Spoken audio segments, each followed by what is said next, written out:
Oi pessoal, tudo bem? Sim, hoje o vídeo é da minha BFF.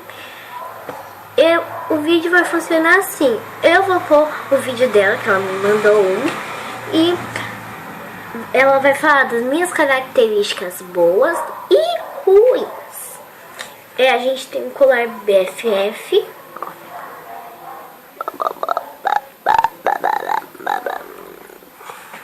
Temos. E, tá ao contrário. E ela tem um irmão gêmeo. Vou pôr uma fotinha dele aí. E uma fotinha dele também quando ela estiver falando, tá? Ela é essa.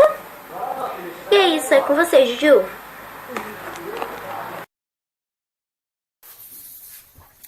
Oi galera, tudo bem com vocês? Espero que sim. Bom, eu sou Giulia, tenho 10 anos e a Isabelle, ela entrou esse ano na escola. E eu já tô na escola faz 5 anos. E hoje eu vou falar coisas boas dela e coisas que eu não gosto tanto dela. Bom, a primeira coisa que eu gosto bastante dela é que ela é muito dedicada, ela é estudiosa, ela não dá pra ninguém ficar triste no lado dela, porque ela sempre tá fazendo uma brincadeira, uma palhaçada que todo mundo dá risada, todo mundo se diverte.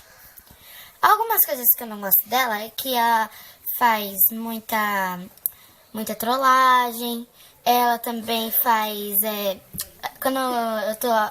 de vez em quando eu tô brigando. Aí ela briga um pouco, mas ela também me defende. Não dá pra não ser amiga dela, porque ela é amiga de todo mundo, ela faz amizade fácil, porque ela é bem divertida, bem brincalhona, gosto bastante dela. Eu sou a melhor amiga dela, e tanto que eu tenho esse colarzinho, que ela fica com a outra metade do coração. É muito bonitinho. Então é isso, galera. Tchau! Eu amei gravar esse vídeo, acho que foi um dos vídeos mais da hora que eu gravei.